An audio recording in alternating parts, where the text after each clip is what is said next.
والسلام على سید المرسلین وخاتم النبیین وعلى آلہ واصحابہ اجمعین اما بعد فاعوذ باللہ من الشیطان الرجیم بسم اللہ الرحمن الرحیم قلنا اہبطوا منہا جمیعا فإما یأتینکم منی ھدی فمن تبع ھدایا فلا خوف علیہم ولا هم یحزنون والذین کفروا وکذبوا بآیاتنا اولئک اصحاب النار هم فیہا خالدون او کما قال تبارک الذی نزل الفرقان علی عبدہ لیکون للعالمین نذیرا او کما قال انا عرضنا الامانۃ علی السماوات والارض والجبال فابین ان یحملناها فاشفقن منها وحملها الانسان انه کان ظلوما جہولا۔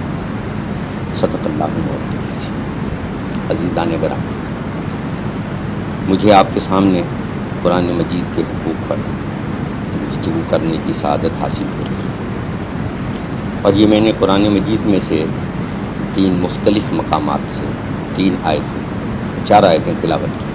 2 آیتیں سورۃ البقرہ کے 4 رکوع کی، جہاں حضرت آدم کا جنت سے زمین کی طرف آنا اور وہاں اللہ تعالیٰ کی طرف سے ایک ضمانت نامہ دیا جانا اس بات کا کہ یہاں سے سارے جانے والے ہدایت دینا اللہ کی ذمہ داری ہوگی، اور یہاں سے جانے والوں کو اس ہدایت کی پیروی کرنا ان کی ذمہ داری ہوگی، اور اسی کے نتیجے میں یا انعام ملے گا یا سزا۔ دوسری آیت سورہ احزاب کی، سورہ فرقان کی، کہ بہت ہی برکت والا ہے وہ جس نے فرقان اتارا اپنے بندے پر، اور یہ اس لیے اتارا گیا تاکہ وہ انہیں ان کے انجام بد سے باخبر کر دے۔ تیسرا مقام جو ہے وہ سورۃ الاحزاب ہے، اس میں کہا گیا ہے کہ ہم نے اپنی امانت کو آسمانوں اور زمین اور پہاڑوں پر پیش کیا، لیکن اس بار امانت کو اٹھانے سے سب نے انکار کیا۔ وہ ڈرے اس بات سے کہ یہ اتنی بھاری ذمہ داری ہے کہ پہاڑ اپنی سختی کے باوجود، آسمان اپنی وسعت کے باوجود، اور زمین اپنے تمام حال و احوال کے ساتھ اس کی متحمل نہیں ہے کہ وہ شے کو جسے اللہ احکامات کی صورت میں اتار رہا ہے اس کی امانت کو اٹھا سکے۔ لیکن اس امانت کو اٹھانے کے لیے انسان نے اپنے آپ کو پیش کر دیا، تو پھر اللہ نے بڑے پیار سے کہا کہ دیکھو کیسا نادان ہے، اتنی بڑی چیز کو اٹھا لیا، اور اس کی ناواقفیت کا حال یہ ہے کہ جہولہ جہالت سے تو ہے، لیکن یہاں اس کا مطلب لا علمی نہیں بلکہ وہ ناواقفیت ہے جس میں آدمی کسی بات کی اہمیت، قدر و قیمت اور اس کی شدت حیثیت کا اندازہ کیے بغیر اس کام کے لیے اپنے آپ کو پیش کرتا ہے، اور جب اسے اٹھا لیتا ہے تو پھر پتہ چلتا ہے کہ کتنا بھاری پتھر ہے جو اس نے اٹھایا۔ یہ 3 مقام میں نے آپ کے سامنے رکھے، اور ایک چوتھا مقام بھی اس کے ساتھ شامل کر لیجیے جو سورۃ الحشر میں۔ لو انزلنا ھذا القرآن علی جبل لرأیتہ خاشعا متصدعا من خشیۃ اللہ وتلک الامثال نضربها للناس لعلهم یتفکرون۔ تمہارے غور و فکر کے لیے دیکھو اللہ تعالیٰ کیسی مثالیں بیان کرتا ہے کہ اگر اس قرآن کو ہم پہاڑوں پر پیش کر دیتے تو یہ مخاطب آپ دیکھتے کہ خدا کی ہیبت جلال سے اور اس کی عظمت کار سے وہ دبا جا رہا ہے اور پھٹا پڑ رہا ہے۔ یہ وہ کتاب ہے جس کا نام قرآن ہے، اور جس کے حقوق کے متعلق آپ کے ساتھ آج ہم نے اپنی اس نشست میں گفتگو کرنا۔ تو لہٰذا سب سے پہلی بات تو آپ یہ سمجھ لیجئے کہ زمین پر انسان کی آبادی کسی حادثے کی صورت میں بھی نہیں ہے، اور آدم کا زمین پر آنا کسی سزا کی صورت میں بھی نہیں۔ یہ 2 غلط فہمیاں جو دراصل مغرب نے پھیلائی اور عیسائیت کے تصور سے عام ہوئی، جب تک آپ انہیں دور نہیں کر دیں گے تو بات جو ہے وہ پوری طرح واضح نہیں ہوگی۔ سب لوگوں کا تصور جو باطل تصور ہے یہ ہے کہ حضرت آدم سے غلطی ہو گئی اور اس غلطی کی سزا کے طور پر وہ زمین پر بھیج دیے. اسلام کا اور قرآن کا نظریہ اور تصور یہ نہیں. قرآن نے پہلی بات تو حضرت آدم کے لیے یہ کہہ دی اسی سورۃ البقرہ کے اسی چوتھے رکوع میں کہ وَإِذْ قُلْنَا لِلْمَلَائِكَةِ اسْجُدُوا لِآدَمَ فَسَجَدُوا إِلَّا إِبْلِيسَ ابَىٰ وَاسْتَكْبَرَ وَكَانَ مِنَ الْكَافِرِينَ والا یہ رکوع ہے. اس میں یہ ساری کی ساری بات جو ہے یہاں سے شروع ہوئی ہے کہ جب حضرت آدم کو بنایا اللہ تعالیٰ نے تو پھر فرشتوں سے یہ کہا کہ میں زمین پر اپنا ایک خلیفہ بنا رہا ہوں. ایک مخلوق کے طور پر نہیں بنایا بلکہ زمین پر ایک نائب کے طور پر بنایا. پہلے دن ابھی بنایا نہیں تھا، بنانے سے پہلے ہی وَإِذْ قَالَ رَبُّكَ لِلْمَلَائِكَةِ إِنِّي جَاعِلٌ فِي الْأَرْضِ خَلِيفَةً. یہ بات یاد کرنے کے قابل ہے جب آپ کے رب نے فرشتوں سے کہا تھا کہ میں زمین پر اپنا نائب بنا رہا ہوں. تو اس کا مطلب یہ ہے کہ جس چیز کو بنایا گیا تھا اسے بھیجنا ہی زمین پر تھا. یہ جنت کے لیے نہیں بنایا گیا. جنت تو اس کی پہلی تربیت گاہ تھی جہاں اسے اس لیے رکھا گیا تھا کہ زمین پر جا کے جس نیابت کے کام کو سر انجام دینا ہے اس کے لیے اسے تیار کیا جائے. جیسے آپ اپنے اسکاؤٹنگ کے لیے جاتے ہیں تو آپ کو پہلے دن کچھ وردی پہنا کے تو میدان میں نہیں اتار دیتا. کسی فوجی کو بھرتی کیا جاتا ہے تو بھرتی کرتے ہی تو ہتھیار پکڑا کے اسے سرحدوں پر نہیں بھیج دیا جاتا. کسی شخص کو انتظامی معاملات کا سربراہ بنایا جاتا ہے تو جس دن اس کو اپائنٹمنٹ لیٹر دیا جاتا ہے اس کے ساتھ ہی ساتھ تو فوراً اسے تھانے کا انچارج نہیں بنا دیا جاتا. پہلے اسے بڑا وقت جو ہے اس تربیت کے لیے رکھا جاتا ہے جس تربیت کو پورا کر کے پھر وہ اپنے کام کو کرنے کے لیے نکلتا ہے. تو لہٰذا آپ بھی سمجھ لیجیے کہ ہمارا تصور آدم اور ہمارا تصور جنت اور ہمارا تصور دنیا یہ ہے کہ آدم علیہ السلام کو زمین پر اللہ نے اپنی نیابت کے لیے بھیجا. اس نیابت کو پورا کرنے کے لیے جنت میں تربیت کے لیے رکھا گیا. تربیت کے دوران ایک سہو ہوا، ایک غفلت ہوئی، ایک خطا ہو. لیکن وہ جو خطا، جو غلطی، جو لغزش وہاں ہوئی تھی اس کی سزا بھی نہیں ملی. زمین پر اس کی سزا نہیں ہے بلکہ یہی بات قرآن اسی رکوع میں جس سے ہم نے بات شروع کی تھی کہتا ہے کہ فَتَلَقَّىٰ آدَمُ مِن رَبِّهِ کَلِمَاتٍ فَتَابَ عَلَيْهِ. تو آدم نے اپنے رب سے کچھ کلمات توبہ سیکھ لیے اور ان کے ذریعے اس نے اپنے رب کی طرف رجوع کیا اور رب نے انہیں معاف کر دیا. تو لہذا غلطی کا پیریڈ بھی جنت کا ہے، اس پر تنبیہ کا وقفہ بھی جنت کا ہے اور وہاں سے معافی کا مرحلہ بھی جنت کا ہے. اور جب یہ سارے مراحل طے ہو گئے تو اللہ تعالیٰ نے اب انہیں زمین پر جہاں انہیں بھیجنا تھا بھیجنے کے لیے کہا کہ قُلْ اهْبِطُوا مِنْهَا جَمِيعًا. اب تم سب کے سب یہاں سے جاؤ. تو آپ میں سے بہت بھائی یہ سوچ رہے ہوں گے کہ آدم تو ایک تھے، یہاں سب کا کون سا تصور ہے، کون سب جاؤ؟ تو سب سے مراد میں آپ سب ہیں کیونکہ ہم آدم کی پشت میں سب موجود ہیں. پوری نسل آدم کو جنت سے زمین پر بھیجا گیا اور اسی لیے کہا گیا قُلْ اهْبِطُوا مِنْهَا جَمِيعًا. تم سب کے سب جاؤ. اچھا اب جانے والوں جہاں تم جا رہے ہو وہاں تمہیں بے سہارا نہیں بھیجا جا رہا بلکہ اللہ تعالیٰ کی رحمت تمہارے ساتھ ہوگی اور ہدایت اس کی طرف سے تمہیں ملے گی. زمین پر اللہ تعالیٰ نے جتنی چیزیں بنائیں، کائنات میں جو کچھ رکھا اس پر بھی ایک نظر ڈال لیں تاکہ ہمیں اس حقوق کو سمجھنے میں آسانی ہو کہ جو اس ہدایت نامے کے ساتھ ہمیں ادا کرنا ہے. اللہ تعالیٰ نے ذرے سے لے کے آفتاب تک چھوٹی شے بنائی یا بڑی شے بنائی، جو بھی بنایا اس کی شریعت، اس کا نظام، اس کا طریقہ، اس کا پرچہ ترکیب استعمال اللہ تعالیٰ نے اس شے کے اندر اتار دیا.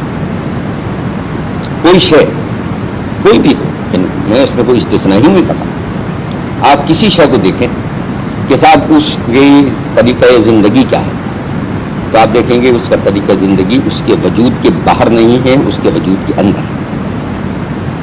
گائے گھاس کھاتی ہے، ایک خاص موسم میں وہ نسل کشی کرتی ہے. بھیڑ بکری، پرندے، نباتات، جمادات، ان سب میں بڑھوتری بھی ہو رہی ہے.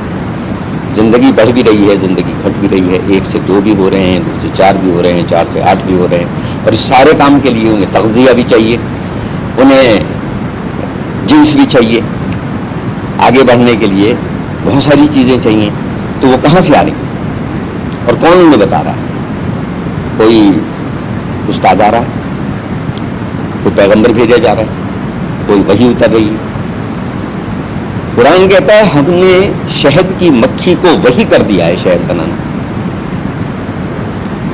تو جو شہد بنانے کا طریقہ کار ہے اللہ نے مکھی کے اندر اتار دیا کہ اس نے موم کس وقت میں بنانا ہے، شہد کس وقت میں بنانا ہے، پھول کو کہاں سے چوسنا ہے، کہاں سے نہیں چوسنا، چوس کے لانا ہے تو جس کی ذمہ داری ہے اسے دیکھنا کہ یہ ٹھیک چوس کے آئی ہے، وہ اسے دیکھتا ہے، اس کو جانچتا ہے، اس کو پرکھتا ہے، اگر وہ غلط چیز لے آئی ہے تو اس کو قتل کر دے۔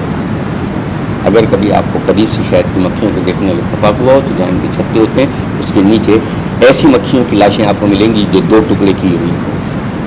یہ 2 ٹکڑے کی ہوئی مکھیاں وہ ہیں کہ جن کو ان محافظ مکھیوں نے قتل کیا ہے اس سزا کے طور پر کہ یہ جو چیز لے کے آئی تھیں وہ چیز اس چھتے میں اگر داخل ہوتی تو ہلاکت کا مچ لگا۔ ان کی یہ ڈیوٹی ہے کہ وہ اس آنے والی کو چوسیں گی، اس آنے والی کو چیک کریں گی، اسے اندر نہیں جانے دیں گے اور واپس بھی نہیں جانے دیں گے۔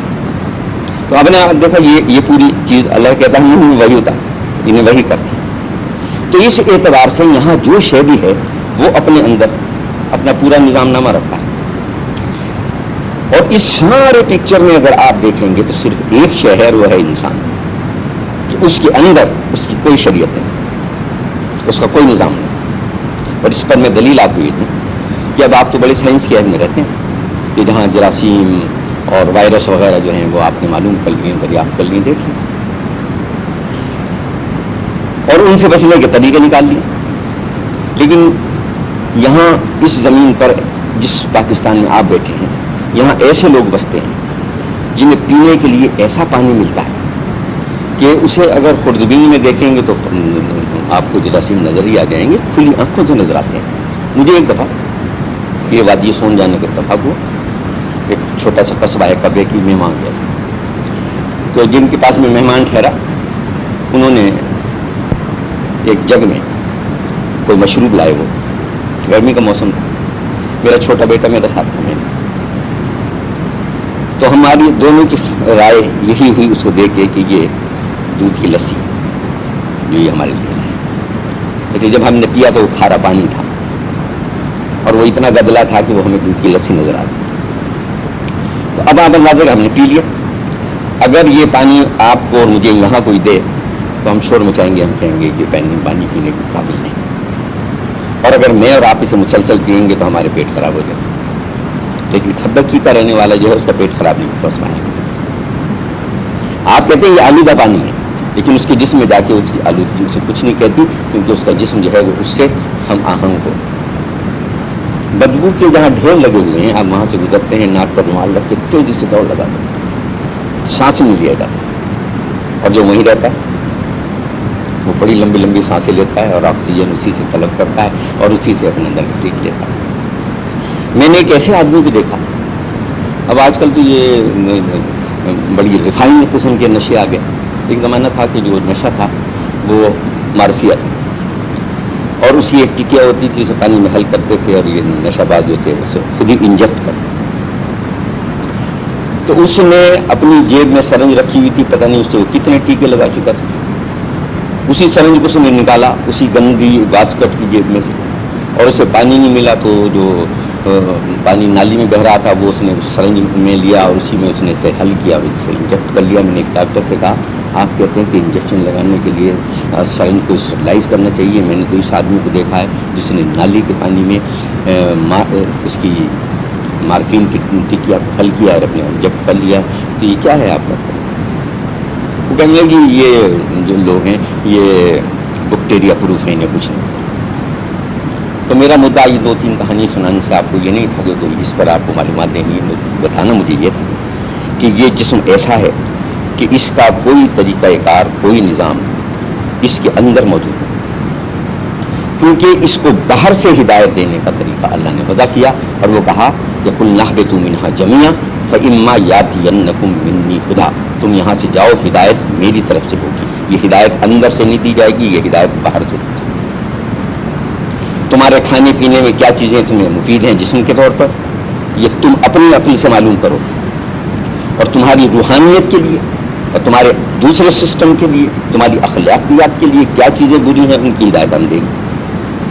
ہم نے تمہیں آلات دیے ہیں معلومات حاصل کرنے کے، ہم نے تمہیں آلات دیے ہیں اس بات کے کہ تم صحیح اور درست میں امتیاز کرو، تو اس کی ایک حدود کار متعین کر دی ہے، یہاں تک تم کرو گے اور یہاں کے بعد جو چیزیں ہیں ان تک تمہارے آلات علم کا پہنچنا اور آلات علم کی رسائی نہیں ہے، لہذا جہاں تک تمہارے آلات علم کی رسائی نہیں ہے وہاں تمہیں ہدایت ہم دیں۔ یہ ساری تمہیدی باتیں میں آپ کو اس لیے بتا رہا ہوں تاکہ ہم اس نقطے تک پہنچیں کہ اللہ تعالیٰ نے جس چیز کو قرآن کی صورت میں ہم پر اتارا ہے اس کے حقوق ہم پر عائد کیا ہوتے ہیں، اور ان حقوق کو پورا کیے بغیر کیا ہم کامیاب زندگی گزار سکتے ہیں یا نہیں گزار سکتے۔ ہم نے کیونکہ اس بات کا جائزہ لینا ہے، اس لیے یہ جتنی باتیں میں کر رہا ہوں ان میں سے کوئی بات بھی غیر متعلق نہیں ہے، یہ ساری اس سے ملتی جلتی باتیں ہیں، ایک کڑی دوسری کڑی سے ملتی چلی جا رہی ہے۔ لہذا اب ہم پہلے نقطے پر طے کر کے یہاں پہنچے کہ اللہ تعالیٰ نے جو کچھ پیدا کیا اس نے یہاں جو کچھ کرنا تھا، کیونکہ واپس جا کے اس نے اس کی کوئی رپورٹ نہیں دینی، پیدا ہو کے اپنا جانشین دے کے اسے مر جانا ہے، بس ختم ہو جانا۔ لیکن یہ نسل جس کا نام انسان ہے، اس نے پیدا ہو کے مر کے ختم نہیں ہونا، بلکہ اسے زمین پر ان ساری اشیاء پر ایک تصرف کا حق دے کے یہاں بھیجا گیا ہے، اور اس تصرف کے حق کی رپورٹ اسے واپس جا کے کرنی ہے کہ جناب آپ نے مجھے جو کچھ دیا تھا اس میں میں یہ کر کے آیا۔ اسی بنیاد پر فیصلہ اس بات کا ہوگا کہ آپ ٹھیک کر کے آئیں تو آپ کو انعام دیا جائے، اور یہ آپ غلط کر کے آئے ہیں کہ آپ کو سزا دی جائے۔ اس لیے یہ ساری بات سمجھ لیجئے کہ اللہ تعالیٰ نے اپنی ذمہ لی تھی، اور اب جب اللہ تعالیٰ نے اس ذمہ داری کو ادا کرنا شروع کیا تو ایک جھلک آئیے قرآن سے ہم اس کی بھی دیکھ لیں گے کہ یہ قرآن صرف آپ کو اور مجھے ہی دیا گیا یا اللہ تعالیٰ نے یہ ہدایت کا سلسلہ واقعی رکھا۔ تو قرآن مجید ہی سے ہم وہ آیتیں آپ کے حوالے سے یہ دیتے ہیں جس میں اللہ تعالیٰ نے اس بات کی وضاحت کی وَلِكُلِّ قَوْمٍ ہَادٍ، ہم نے ہر گروہ انسانی کو ہدایت دی، وَلِكُلِّ أُمَّةٍ رَسُولٌ، ہم نے ہر گروہ انسانی کے لیے ایک پیغامبر بھیجا، اِنَّا عَلَيْنَا لَلْهُدَىٰ، ہدایت ہماری ذمہ داری ہے، ہم دیں گے، ہم دیتے رہیں۔ پھر اللہ نے کہا ہمارے پاس ایک ام الکتاب ہے، اس ام الکتاب میں سے ہم مختلف اوقات میں مختلف گروہ انسانی کو کتابیں عطا کرتے رہے، وَلِكُلِّ أَجَلٍ کتاب، ہر وقت کے لیے ایک کتاب تھی اور وہ آتی تھی، یہاں تک کہ جب تک انسانیت اتنی بکھری ہوئی تھی کہ ہر مکان ایک کائنات تھا، ہر محلہ جو تھا وہ پوری ایک دنیا تھی، تو اللہ تعالیٰ نے کیونکہ وعدہ اس بات کا کیا تھا کہ ہم ہدایت دیں گے، لہذا جس طرح غذا کی صورت میں اللہ نے وعدہ کیا کہ ہم تمہیں رزق دیں گے، تو اللہ نے کسی پہاڑی آدمی کو یہ نہیں کہا کہ تم میدان میں آؤ گے تو تمہیں رزق دیں گے، کسی سمندر کے کنارے رہنے والے کو یہ نہیں کہا کہ تم خشکی کے علاقے میں جاؤ گے تو تمہیں غذا دیں گے، جو جہاں تھا وہیں اس کو جیسی غذا چاہیے تھی وہ اللہ نے دی، تو اسی طرح جو جہاں تھا وہیں اللہ تعالیٰ نے اس کی ہدایت کا اہتمام کیا۔ تو میں نے عرض کیا کہ جب یہ دنیا پھیلی ہوئی تھی تو صورتحال یہ تھی کہ اللہ نے ہر گھر میں ایک پیغمبر بھیج دیا، ہر محلے میں ایک نبی بھیج دیا، بلکہ بستی میں چار نبی بھیج دی، ایک مشرق میں اس کے بھیج دیا، ایک مغرب میں بھیج دیا، ایک شمال میں بھیج دیا، ایک جنوب میں بھیج دیا، ایک ایک وقت میں آپ کو ایک ایک شہر میں چار پیغمبر مل جائیں گے، اور اس کے لیے کسی تاریخ کو جھانکنے کی ضرورت نہیں، تو اس کے لیے آپ یہ کہہ دیں گے جی میں اس تاریخ کو نہیں مانتا، اور وہ کہہ دے گا میں اس تاریخ کو نہیں مانتا، میں اس فقہ کو نہیں مانتا، میں اس فقہ کو نہیں مانتا۔ میں جتنی باتیں کر رہا ہوں ان میں سے کوئی بات ایسی نہیں ہے جس کا کوئی حوالہ میں نے آپ کو قرآن سے باہر سے دیا، یہ ساری باتیں میں نے آپ کو قرآن کے اندر ہی سے بیان کی۔ تو لہذا اس کے سلسلے میں بھی اللہ تعالیٰ نے سورہ یاسین میں 3 آدمیوں کا تو اکٹھا ہی ذکر کیا تھا جو ایک بستی میں اللہ کا پیغام لے کے گئے تھے، اور وہ مرسلین میں سے تھے۔ اچھا، پھر ایک ہی وقت میں حضرت ابراہیم وہ بھی پیغمبر، ان کے بیٹے اسماعیل بھی پیغمبر، ان کے بیٹے اسحاق بھی پیغمبر، ان کے بھتیجے لوط بھی پیغمبر، سلیمان پیغمبر تو ان کے ابا داؤد بھی پیغمبر، موسیٰ پیغمبر تو ان کے بھائی ہارون بھی پیغمبر۔ اللہ حاضر قیاس، یہ تو وہ معلوم ہستیاں ہیں جن سے میں اور آپ واقف ہیں۔ اس سے آپ قیاس کر لیجئے آپ کہ اللہ تعالیٰ نے اس تسلسل کو اس طرح قائم رکھا کہ ایک پیغمبر کے جانے کے بعد دوسرا، دوسرے کے بعد تیسرا، تیسرے کے بعد چوتھا، مسلسل آتا رہا۔ کس وقت آتا ہے پیغمبر؟ جب پہلے پیغمبر کی بات لوگ بھلا جاتے ہیں تو اللہ کہتا ہے چلو دوسرا لو۔ کس وقت آتی ہے کتاب؟ جب پہلی کتاب کو لوگ گم کرتے تھے۔ لہٰذا یہ سلسلہ چلتا رہا، اور کیونکہ اللہ جب پیغمبر بھیجتا تھا اور کوئی کتاب اتارتا تھا تو ساتھ یہ بھی کہتا تھا کہ خذ الکتاب بقوہ، اس کتاب کو ذرا مضبوطی سے پکڑنا، یہ گم نہ ہونے پائے۔ انسانوں نے کیا کیا کہ سب سے پہلے کتاب ہی کو گم کیا، کیونکہ جب تک کتاب گم نہ ہو جائے آدمی گم نہیں ہوتا، اس کے عقائد گم نہیں ہوتے، اس کے نظریات گم نہیں ہوتے، اس کی معاشرت اور طریقہ کار گم نہیں ہوتا۔ لہذا سب سے پہلے جان چھڑاتا ہے وہ ہدایت نامے سے، جس طرح باغی اقوام آئین اور دستور سے جان چھڑاتی ہے، جس طرح کرپٹ لوگ جو ہیں وہ قانون سے آنکھیں بند کرتے ہیں، اسی طرح جو اقوام شیطان کے چنگل میں آ جاتی ہیں وہ کتاب الہی کو پہلے فراموش کرتی ہیں، اس سے صرف نظر کرتی ہیں، پھر اسے گم کرتی ہیں۔ لہذا آدم سے لے کے جناب سیدنا عیسیٰ علیہ السلام تک یہ سارا کام اسی طرح ہوتا رہا کہ کتابیں آتی نہیں اور گم ہوتی رہی۔ اس کو بھی ایک جھلک دیکھ لیں کس طرح گم ہوتی۔ اللہ تعالیٰ نے بنی اسرائیل کو کہا کہ دیکھو اسے تورات کو محفوظ رکھا، اور تورات کی صورت بھی آپ کو بتا دوں کیا تھی۔ ہمیں تو اللہ تعالیٰ نے قرآن مجید لکھ کے نہیں دیا، ہمارے پیغمبر صلی اللہ علیہ وسلم پر جستا جستا کر کے 23 سال میں اتارا ہے۔ حضرت موسیٰ علیہ السلام کو تورات لکھی ہوئی پتھر کی تختیوں پر دی، الواح تورات جو ہیں اور تورات کے احکامات عشرہ، یہ اللہ تعالیٰ نے جب طور پر حضرت موسیٰ کو بلایا ہے تو پتھر کی تختیوں پر لکھے ہوئے۔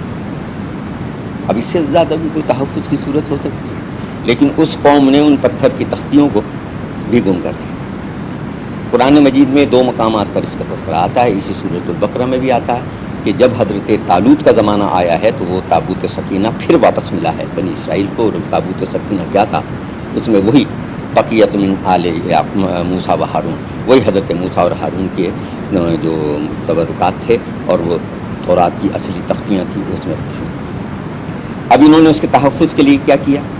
آپ تو پڑھے لکھے لوگ ہیں، میں ایک بار سوال ہی کرتا چلوں آپ سے کہ بھائی کتاب کو محفوظ کس طرح کرتے ہیں؟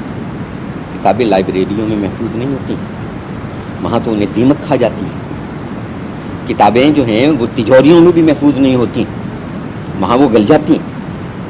کتابیں سیرت و کردار میں محفوظ ہوتی ہیں، کتابیں آداب کے ساتھ محفوظ ہوتی ہیں، کتابیں تقلید کے ساتھ محفوظ ہوتی ہیں، تعمیل ارشاد کے ساتھ محفوظ ہوتی ہیں۔ اور اگر یہ طرز عمل نہ برتا جائے تو آپ جتنی چاہے ان کو آپ پلاسٹک کو ٹریٹ کر لیں اور کوئی تحفظ کی صورت نکال لیں، لیکن بہرحال وہ گم ہو جائیں۔ اگر پتھر کی تختیاں گم ہو سکتی ہیں تو پھر بتائیے اور کیا طریقہ ہو سکتا ہے تحفظ کرنے کا؟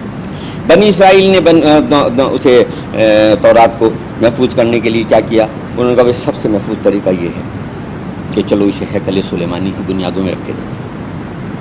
یہ ہیکل سلیمانی کی بنیادوں میں رکھ دی گئی، اور اب بھول یہ گئے کہ ہیکل سلیمانی تھا کہاں۔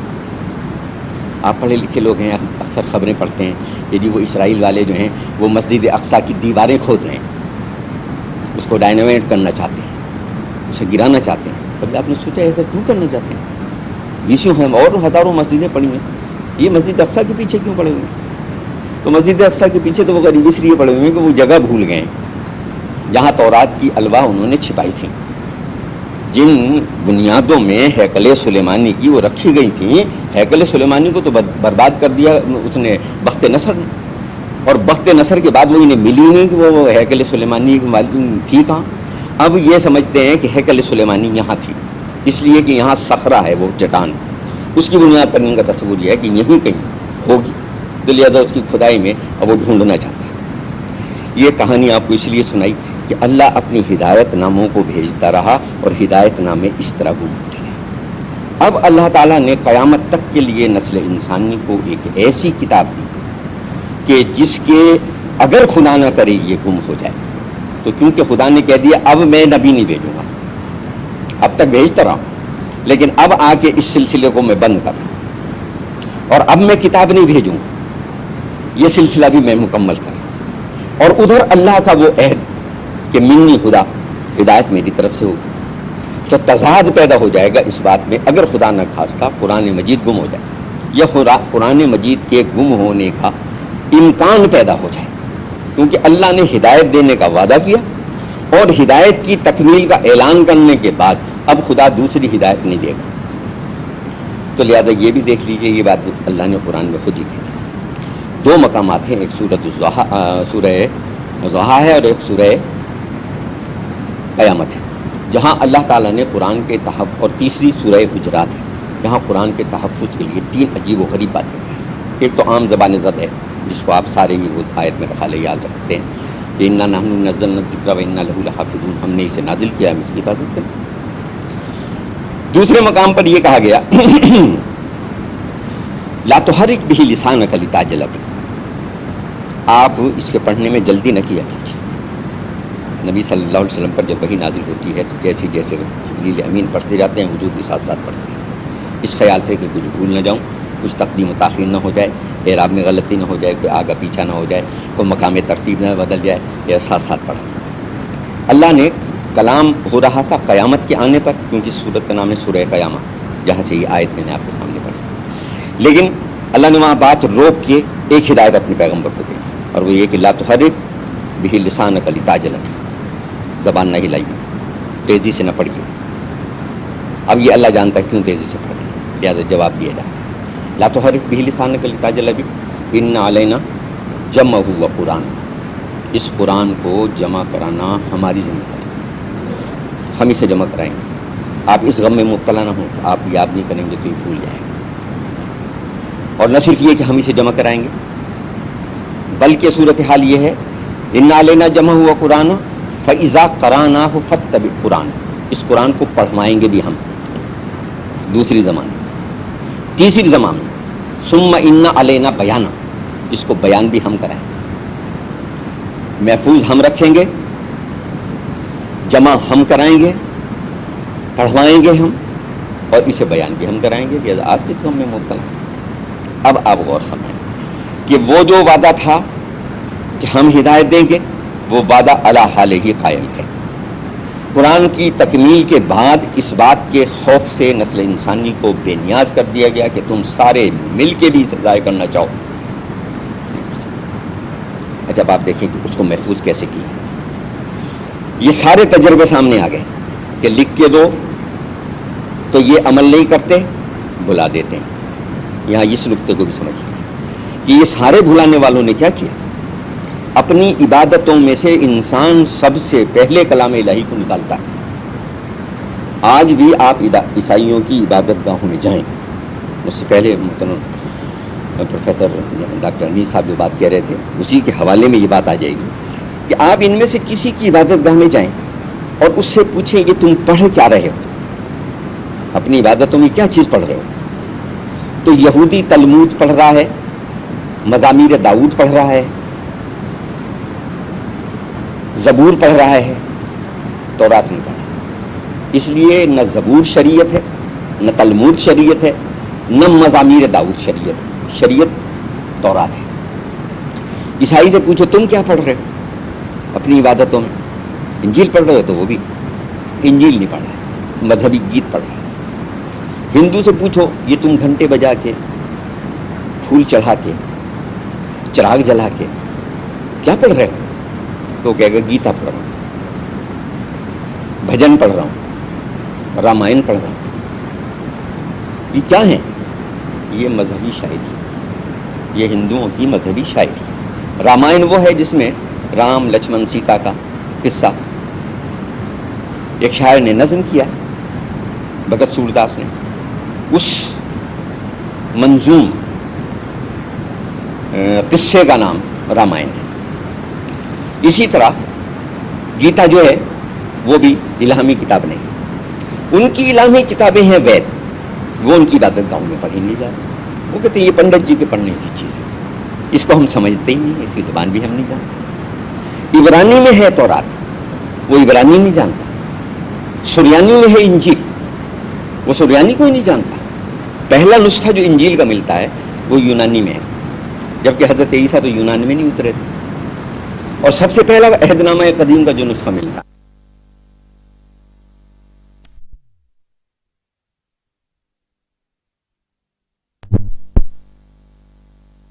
اللہ رب العالمین کے لیے ہیں، اللہ بہت چنگا ہے، اور کسی زبان میں کچھ اور اللہ کی تعریف کر لیجئے، الحمد شریف کا ترجمہ پڑھ لیجئے، ساری عمر پڑھتے رہیں گے تو آپ کی نماز نہیں ہوگی۔ نماز پڑھنے کے لیے آپ کو اللہ اکبر کہنا پڑے گا، اللہ اکبر کا ترجمہ کرنے سے نماز شروع ہی نہیں ہوتی۔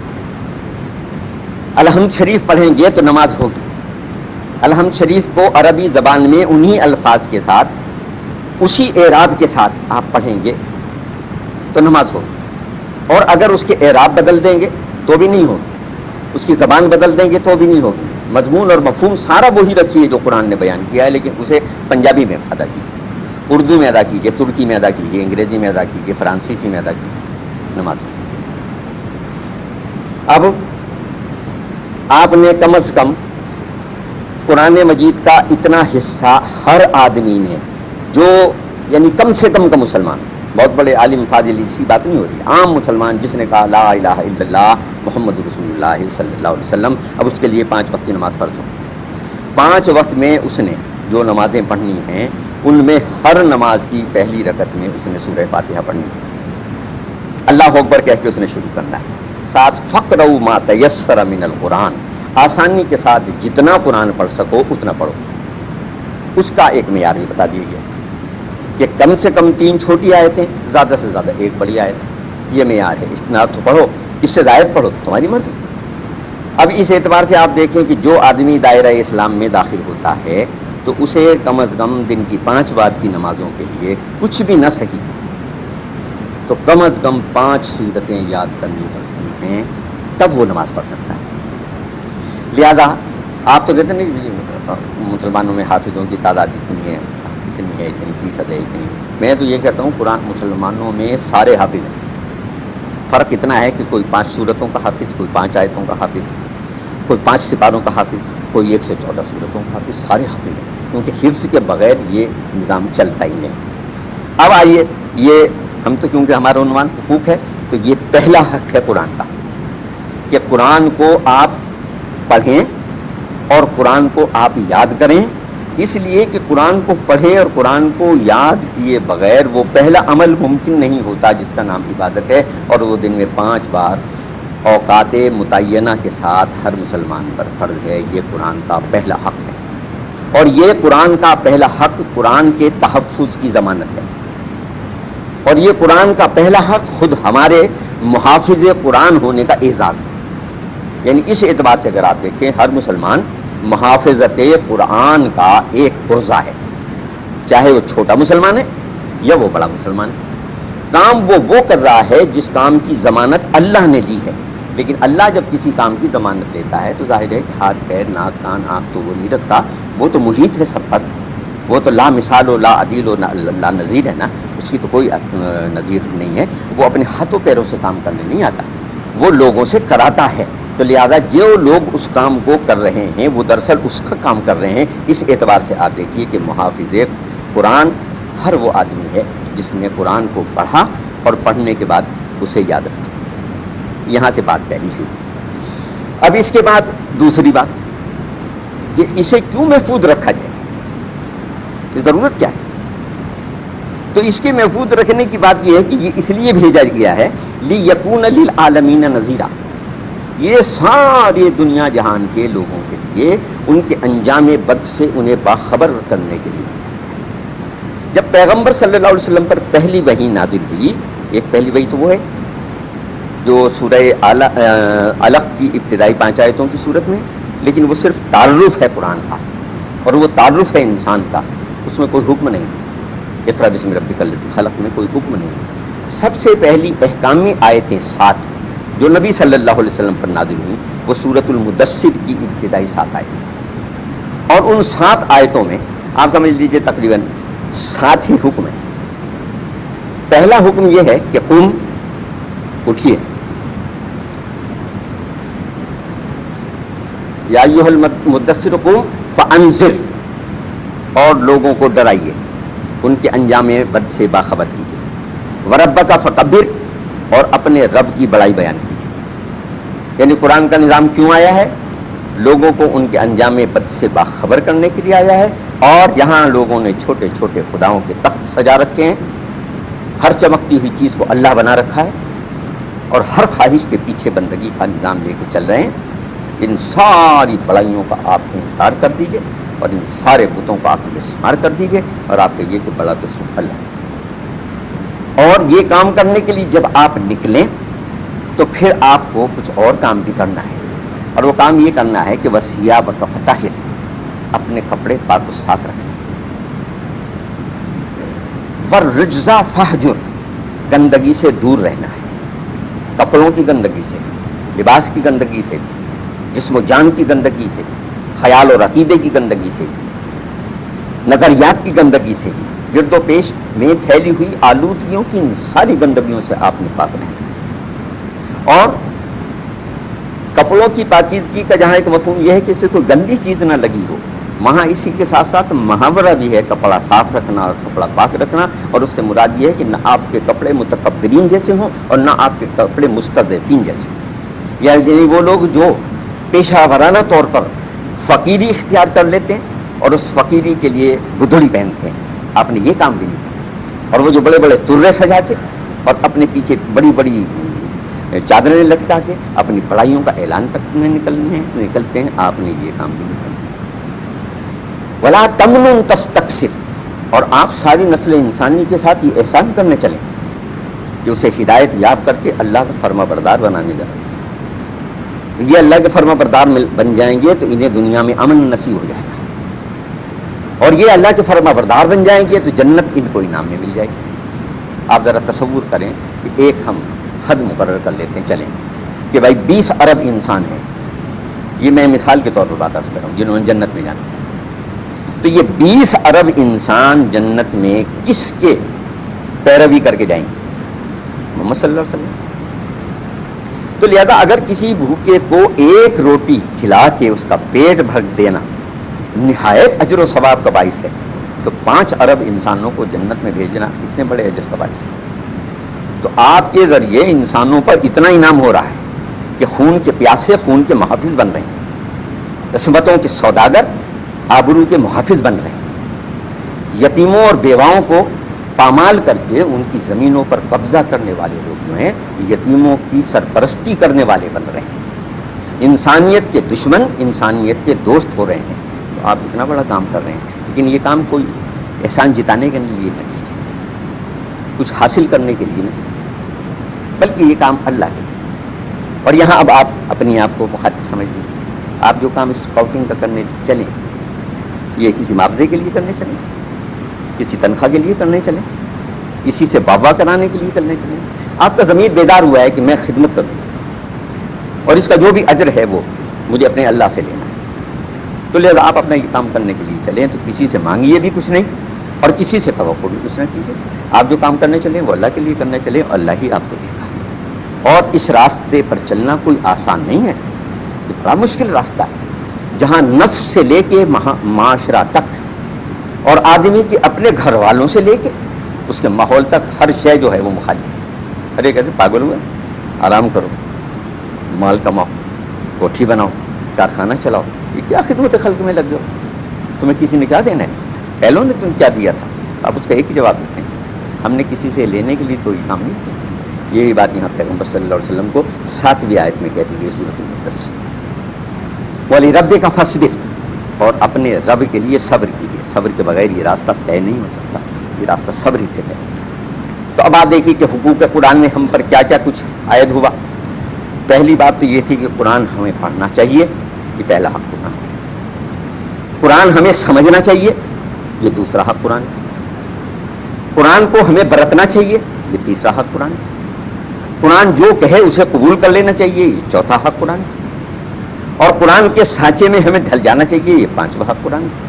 اور پھر جس چیز کو ہم نے اپنا لیا ہے، اگر صرف اس کو اپنا کے ہم اپنے گھر میں بیٹھ گئے تو تو پھر اس کا حق ادا ہے، اسے لے کے ہمیں آگے بڑھنا ہے اور لوگوں تک اس کو بات کو پہنچانا ہے. لہٰذا یہ چھٹا حق قرآن ہے. یہ سارے حق ہم نے اسی ترتیب سے ادا کرنے ہیں. اگر کوئی صاحب قرآن کو پڑھے بغیر قرآن کو سمجھنے کا دعویٰ کرتے ہیں تو وہ جہالت کی بات ہے. سب سے پہلے اسے پڑھنا ہے، اور جب پڑھ لینا ہے تو اسے سمجھ لینا ہے، اور سمجھ لینا ہے تو اس پر عمل کرنا ہے. لیکن مفاد پرست حضرات یہاں بھی بات جو ہے مفاد میں تحلیل کر دیتے ہیں اس طرح کہ جی ابھی تو ہم پڑھ رہے ہیں. تو یہ ایسے نالائق طالب علموں کی بات نہیں ہو رہی کہ جو سالہ سال یہی کہتے رہیں کہ جی ابھی تو ہم پڑھ رہے ہیں، بلکہ جتنا جتنا پڑھتے جائیے اتنا اتنا کرتے جائیے، جتنا جتنا آتا جائے اتنا اتنا آگے بڑھتا جائے.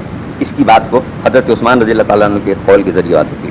ان سے کسی نے پوچھا آپ نبی صلی اللہ علیہ وسلم کے زمانے میں قرآن کیسے سیکھتے تھے؟ انہوں نے کہا جب ہم ایک حکم سن لیتے تھے اس پر عمل کرتے تھے، دوسرا حکم سنتے تھے. یعنی نہ تو یہ صورتحال تھی کہ ایک حکم سن کے گھر جا کے بیٹھ گئے جی اب دوسرا سنیں گے تو پھر عمل کریں گے تو سننے جائیں گے. نہیں، ادھر سنا ہے ادھر عمل کر لیا، اور جس پر عمل کر لیا ہے اس کے بعد دوسرا سن لیا. اس کو ایک دوسری مثال سے بھی سامنے لیا کہ جب حکم پہنچ جائے تو پھر بھاگنے کی گنجائش نہیں. نماز ہو رہی ہے، امام نماز پڑھا رہے ہیں، اور امام کا منہ جو ہے وہ اس مسجد میں شمال کی طرف، کیونکہ وہاں سے بیت المقدس شمال کی طرف، اور اس وقت تک کعبۃ اللہ ابھی قبلہ مقرر نہیں ہو. یہ میں نبی صلی اللہ علیہ وسلم کے عہد مبارک کی بات کر رہا ہوں تحویل قبلہ سے پہلے. تو مدینۃ المنورہ سے شمال میں ہے بیت المقدس اور جنوب میں ہے بیت اللہ، یعنی میں سمجھ لیجیے کہ یوں اور یوں. اب امام ادھر منہ کر کے نماز پڑھا رہا ہے، پوری جماعت اس کے پیچھے کھڑی. حالت نماز ہی میں حکم آتا ہے کہ اپنا رخ کعبے کی طرف کر لیجیے. جو کچھ امام نے کیا وہ تو پیغمبر ہے، وہ یہ کہتے ہیں کہ ٹھیک ہے جی آپ پیغمبر ہیں، آپ نے کر لی، ابھی تو ہم آپ سے پوچھیں گے کہ آپ کیا کر رہے ہیں. لیکن آپ سمجھ لیں کہ اس پوری جماعت نے وہی کام کیا جو اس پہ امام نے کیا. آپ نے اپنا رخ بدلا تو کوئی نمازی اس انتظار میں ٹھہرا نہیں کہ پہلے حضور نماز سے فارغ ہوں گے تو میں ان سے پوچھوں گا یہ آج نئی بات آپ نے کیا کی ہے پھر ہم عمل کریں گے. بلکہ جیسے ہی سرکار دو عالم صلی اللہ علیہ وسلم نے اپنا رخ موڑا، ساروں نے اپنا رخ موڑ لیا. روایات حدیث میں تو صرف اتنی بات آئی. لیکن اب آپ سارے پڑھے لکھے لوگ بیٹھے، میں پوچھتا ہوں آپ سے کہ اگر صرف زاویے کی تبدیلی ہوتی، یعنی قبلہ پہلے یوں تھا اور پھر اب قبلہ ذرا سے یوں ہو گیا، تو کوئی فرق نہ پڑتا. لیکن یہاں زاویے کی تبدیلی نہیں ہے، یہاں تو پوری سمت کی تبدیلی ہے. یعنی یہ امام یوں ہے اور یہ امام یوں ہو گیا. تو جب یہ امام یوں ہوگا تو اب یہ مقتدی اس کے سامنے آ گئے. جب تک یہ سارے مقتدی اپنی جگہ چھوڑ کے پیچھے آ کے امام کے لیے کھڑے ہوں گے اس وقت تک یہ نماز نہیں ہوگی. یہ کہیں نہیں آتا کہ امام صاحب نے سلام پھیر کے کہا لوگوں سے کہ اب قبلہ تبدیل ہو گیا، ذرا تم میرے پیچھے آ جاؤ اور میں تمہارے آگے آ جاتا ہوں. بلکہ انہوں نے حالت نماز ہی میں اپنا رخ بدلا ہے، اور پیچھے نماز پڑھنے والوں نے حالت نماز ہی میں اپنا رخ بدل دیا. لہذا یہ حق جو ہے قرآن کا کہ اس کی اطاعت بلا چون و چرا، بغیر تنقید و تفتیش کے، یہ جو کچھ کہہ رہا ہے اس کے مطابق اپنے آپ کو ڈھال لو. یہ جس وقت جس بات کا مطالبہ کر رہا ہے یہ پلے کارڈ اٹھا کے نہ کھڑے ہو جاؤ کہ یہ اس زمانے میں مشکل ہے، یہ آج نہیں ہو سکتا، رواج یہ نہیں ہے، لوگ کیا کہیں گے، برادری کا کیا تقاضا ہے، حالات کیا کہہ رہے ہیں. یہ سارے وہ عذرات ہیں جو عقل عیار ہے 100 بھیس بنا لیتی ہے. اور عشق بیچارہ نہ مفتی ہے نہ ملا نہ فقی، یہ تو سیدھی سیدھی بات جانتا ہے کہ بس جب میں نے لا کہہ دیا ہے تو اس تلوار سے ہر غیر الہ کی گردن کٹ گئی، چاہے وہ غیر الہ پتھر کا ہے، چاہے رواج کا ہے، چاہے رسوم کا ہے، چاہے خود ساختہ حکمرانیوں کا ہے، چاہے خود ساختہ قوانین کا ہے. ہم نے جس بات کو پیغمبر کے ذریعے تسلیم کیا ہے وہ یہ کہ ہم نے اللہ تعالیٰ کے اس کتاب کے مطابق اپنی زندگی کو گزارنا ہے. تو لہٰذا حقوق کی بات ہو رہی تھی تو بھائی بات پہلے آئے گی تلاوت قرآن سے. اس کے لیے بھی ایک آیت کا حوالہ دوں اور اس کی اہمیت کا اندازہ اس بات سے بھی آپ کو کرا دوں کہ قرآن مجید میں یہ آیت انہی الفاظ کے ساتھ 4 مختلف مقامات پر آئی ہے. لہٰذا اس سے اہمیت کا اندازہ کریں۔ ایک مقام وہ ہے جہاں یہ دعا کی صورت میں آئی ہے کہ حضرت ابراہیم اور حضرت اسماعیل نے دعا مانگی ہے، ربنا وابعث فیہم رسولا منہم یتلو علیہم آیاتہ ویزکیہم ویعلمہم الکتاب۔ یہ سورۃ البقرہ کا 15واں رکوع اور اس کی آخری آیت ہے کہ جب ان دونوں باپ بیٹوں نے تعمیر کعبہ کرنے کے بعد اللہ سے دعا کی ہے تو جہاں انہوں نے یہ دعا مانگی ہے کہ ربنا تقبل منا، ہم سے اس کام کو قبول کر لیجیے، جہاں انہوں نے یہ دعا مانگی ہے ربنا وجعلنا مسلمین لک، اللہ ہم دونوں کو اپنا فرمانبردار بنا دیجیے، وہیں ان دونوں نے دعا یہ بھی کی ہے کہ ربنا وابعث فیہم رسولا، اللہ انہی میں سے ایک رسول بھیج دیجیے گا۔ اس رسول کی خصوصیت کیا ہو کہ وہ آپ کی آیتیں انہیں پڑھ کر سنائے، کتاب الہی کی انہیں تعلیم دے، اس کے راز و رموز انہیں سمجھائے اور اس کے مطابق انہیں پاک کر دے، جو کچھ لے کے آئے اس کے مطابق ان کی زندگیوں کو بنا کے ان کے کردار کو سجا دے۔ یہ سورۃ البقرہ۔ سورۃ البقرہ میں پھر یہ آیت دوسرے پارے میں، دوسرے پارے کے پہلے رکوع میں، پھر یہی آیت سورہ آل عمران میں، پھر یہی آیت سورۃ الجمعہ میں، تھوڑے تھوڑے سے اختلاف کے ساتھ، اختلاف کی طرح کہ یہاں انک انت العزیز الحکیم پر یہ ختم ہو گئی، سورہ جمعہ میں یہ ختم ہوئی هو الذی بعث فی الامیین رسولا منہم یتلو علیہم آیاتہ ویزکیہم ویعلمہم الکتاب والحکمہ وَإِن كَانُوا مِن قَبْلُ لَفِي ضَلَالٍ مُبِينٍ۔ اس سے پہلے تم کھلی ہوئی گمراہی میں مبتلا تھے۔ وہ اللہ وہی ہے جس نے امیوں میں سے انہی میں سے ایک رسول برپا فرمایا جو انہیں اس کی آیتیں پڑھ کر سناتا ہے، کتاب کی تعلیم دیتا ہے، اس کے ڈھکے چھپے راز و رموز سمجھاتا ہے، ان کا تزکیہ نفس کرتا ہے، اس کے مطابق انہیں بناتا ہے، جبکہ اس سے پہلے تو تم کھلی ہوئی گمراہی میں مبتلا تھے۔ تو اس سے اندازہ کیجئے کہ پیغمبر کی 4 ڈیوٹیوں کا یہاں ذکر ہوا اور پیغمبر نے یہ 4 ڈیوٹیاں ادا کر کے اب یہ ڈیوٹیاں آپ کی اور میرے حوالے کر دی کہ اب تم قرآن پڑھو۔ مجھے اللہ نے حکم دیا تھا کہ میں قرآن پڑھوں، میں نے تمہیں قرآن پڑھ کے سنا دیا، اب تمہاری ذمہ داری ہے تم قرآن پڑھو اور قرآن پڑھ کے سناؤ اور قرآن پڑھ کے سمجھاؤ۔ اور میں نے یعلمہم الکتاب کیا، اب یہ یعلمہم الکتاب کی ذمہ داری تمہاری کہ تم اس کتاب کو سیکھو، تم اس کتاب کو سکھاؤ۔ ساتھ فرما دیا خیارکم من تعلم القرآن وعلمہ، تم میں بہترین لوگ وہ ہیں جو قرآن سیکھتے ہیں، قرآن سکھاتے ہیں۔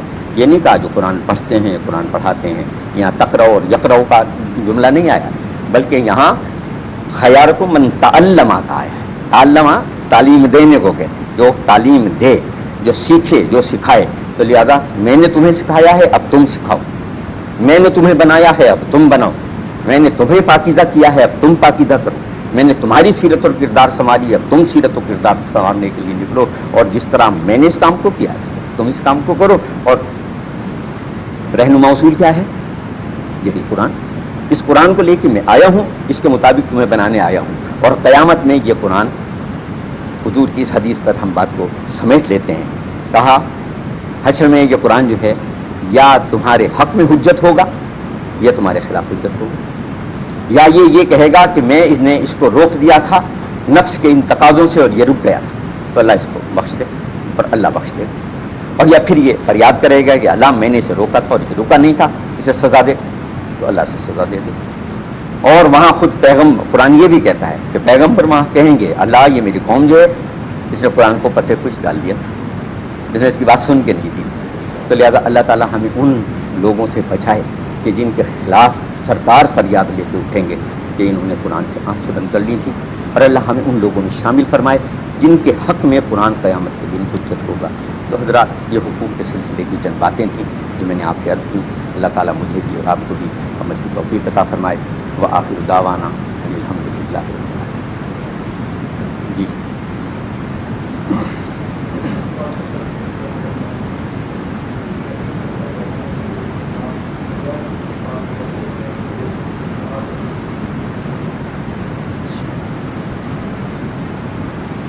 جب ترجمہ سامنے آ گیا تو استاد خود سامنے آ گیا۔ استاد ہونے کا مفہوم یہ ہے کہ بات سمجھا دیں۔ اگر آپ عربی زبان سمجھتے ہوں تو پھر کسی استاد کی ضرورت اس لیے نہیں۔ میں ایک دلیل آپ سے دوں کہ وہ جو بدو تھے عرب کے، کتنی یونیورسٹیوں کے پڑھے ہوئے تھے، وہ تو بالکل اتنے ناخواندہ تھے کہ ان میں صرف لکھنا پڑھنا جاننے والوں کی تعداد 17 تھی، اور ان 17 لکھنے پڑھنے والوں کی تعداد رکھنے والی قوم نے قرآن کو پورا سمجھ لیا، بلکہ ڈر گئی قرآن سے. اور اس کی شہادت بھی قرآن میں سے دے دوں کہ وہ قرآن سے بچنے کے لیے کہتے تھے لا تسمعوا لہذا القرآن، اس قرآن کو ہر چیز مت سنو، والغوا فیہ لعلکم تغلبون، اگر تم غلبہ پانا چاہتے ہو محمد صلی اللہ علیہ وسلم اور ان کے قرآن اور اس نظام پر تو قرآن نہیں سنو، شور مچاؤ. گویا وہ قرآن سمجھ لیتے تھے. کیوں؟ کہ وہ عربی جانتے ہیں. اگر کوئی آدمی عربی جانتا ہے تو قرآن سمجھ لے گا. اب ترجمہ پڑھنے والا ترجمے سے سمجھ لے گا. بے استادی کی صورت وہ ہوتی ہے کہ آپ عربی نہ جانتے ہوں اور زبردستی کھینچتان کے یہ کہیں کہ ہاں میں سمجھ گیا، یہ گمراہی کی بات ہے. لیکن اگر آپ نے ترجمہ پڑھا ہے اور ترجمہ پڑھ کے بات آپ کی سمجھ میں آ گئی ہے، نماز آپ نے اسی سے سیکھی ہے، تو اس میں کوئی کی بات ہے.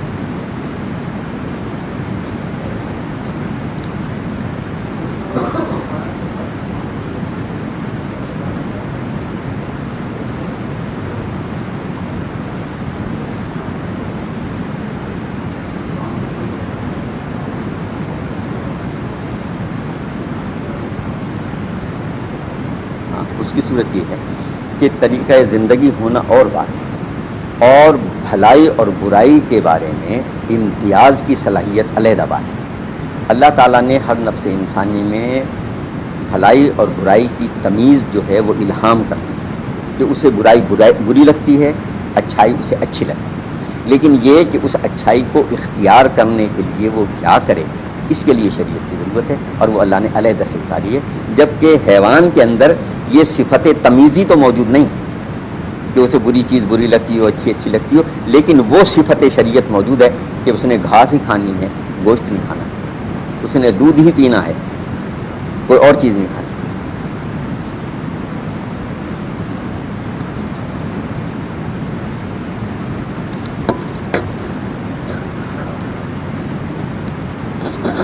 حکیم محمود احمد سر صاحب